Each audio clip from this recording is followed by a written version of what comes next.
Hello, how are you everyone, કેમ છો બધા? આઈ હોપ બધાને મજા જ હશે. હવે સીધા પોઈન્ટ ઉપર જ આવવાનું હોય. તમને તો ખબર છે આપણે મસ્ત મજાના ત્રણક મિત્રોના સવાલ છે કે ભાઈ યુરોપ જ તમે કેમ કહો, એમ ફાંકા મારીને ગમે ત્યાં કહો કે યુરોપ જ જવાય અત્યારે. તો ભાઈ યુરોપ ખાલી યુરોપ નથી યાર. યુરોપ એટલે 27 કન્ટ્રી તમારા માટે યાર.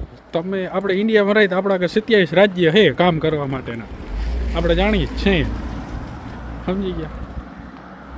તો યુરોપ એટલે માની લ્યો કે એક ગુજરાત છે, એક ગુજરાત ગણી લેવાનું.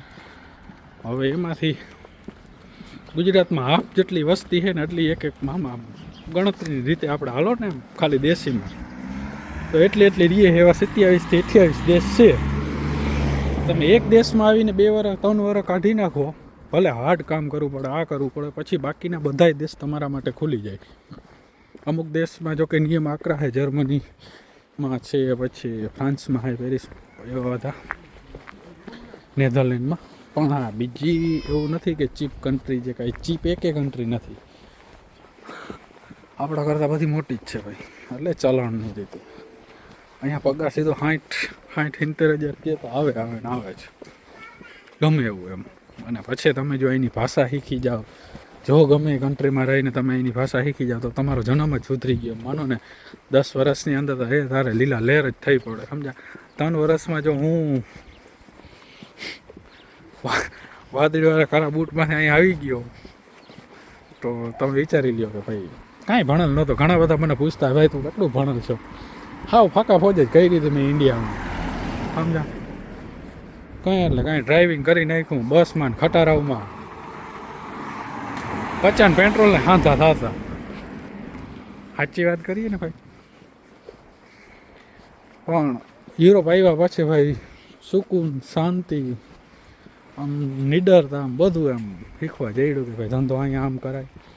અને અહીંયા આવ્યો પછી મને ખબર પડી કે હું જોતો ને જઈને ગુજરાતમાં ને રહેતો ને હું, ત્યારે અત્યારે તો હવે સોશિયલ મીડિયામાં હું જેન જે ચડી ગયા છે એટલે, પણ અત્યારે જે હું જોતો ને બધી રીલ્સ ને ટિકટોક, આપણા જમાનાનું ટિકટોક ને, એમ કે ગુજરાતી બધા મિલેનિયન ને, તો એ મને એમાં મગજ ના આમ થતું. અહીં આવ્યો ને તો મારો મગજ કામ કરે કે ના, વાત તો સાચી છે. અને હવે મારો મગજ એવો થઈ ગયો, હવે જ્યાં સુધી હું આમ હાન થાય ને 10, 12, 15નો ડટ્ટો આમ ન થાય ને ત્યાં સુધી મને આમ ટેન્શન રહી, આમ મગજમાં આમ સેટરડે સન્ડે મારે ખાલી ના જવા દઉં. અને હવે આમ જિંદગી એવી એમ થાય કે ભલે એવા આ જીવનના અવતારમાં જો અત્યારે રોકેટ જાય છે. જો એક આ તમિલનો ખેપટીઓ તમને દેખાડે, અને કાંઈ નથી આવડતું, પૈસા દઈને તમિલમાંથી આવી ગયેલ છે. હિન્દી બોલતા નથી આવડતું હોય એને, ચોખીન ચેટવા. તમિલ કેરલાવાળા અમુક નંગ હોય ને એને હિન્દી બોલતા પણ પૂરું આવડતું ન હોય. બસ તો એ અહીંયા પૂગી ગયા પૈસા દઈને, કદાચ એના એજન્ટો સારા આવી છે. તો તમે પણ આવો, સારો એજન્ટ ગોતો. મારી તો આપણે તો ખાલી એક જ રિક્વેસ્ટ છે, તમારે જે કન્ટ્રીની માહિતી જોતી હોય મને ખાલી તમે મેસેજ નાખી દો એટલે તમને ખપ દઈ દે. ચીપ કન્ટ્રી મેં તો પહેલાં જ કીધું છે ભાઈ, રોમાનિયા છે, પછી હવે તો પાછું મને નામ ભૂલાઈ જાય યાર. રોમાનિયા છે, પોલેન્ડ છે, બુલ્ગારિયા છે, હંગરી છે, પોર્ટુગલ છે, માલ્ટામાં ઘરી જવાય ભાઈ. ટાઈમ જણા કાંઈ મુકાય નહીં. માલ્ટામાં કોઈ 70,000 નીચે કોઈનો પગાર નથી આવતો, બનતું જ નથી. અને બેલારુસ છે, હા, જર્મની, નેધરલેન્ડ, ફ્રાન્સમાં ત્યાં પૈસા બહુ ભરવા પડે, પણ આ બધી કન્ટ્રીમાં 6-7 લાખ રૂપિયામાં આરામથી તમે આવી જાય. અમારો રૂમ ક્યારે ખોલશે યાર? જો મેં આંકડા દબાવ્યા હોય, રૂમ ખુલે ને ત્યાં થાય. આવું છે. અહીંના મકાન તમે જો બધું હાલી છે ને, ઘરમાં કાંઈ ના આવે આપણે એટલી પ્રોપર્ટી, પૈસા કાંઈ હોય ને, રૂમમાં તાળા અને લોક તો એવા માર્યા હોય ને કે મારા દીકરા આવા તો દુબઈમાં નહીં હોય. સાયકલ મેં તાળા મારી જાય, અંદર એટલી લોક રાખીને મૂકીને તોય સાયકલ અંદર રાખે. હા,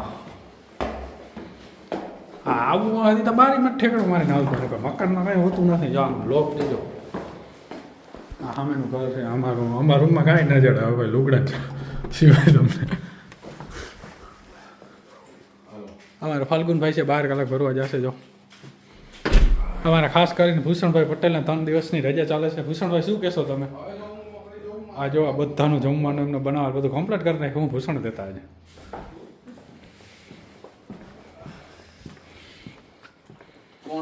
અને આ મારા રૂમની હાલત તો તમે જોઈ શકો છો. આ મસ્ત અમારા બાલ્કનીનો એરિયો કેટલીક વાર દેખાડી ગયા હવે તમને એમ થાય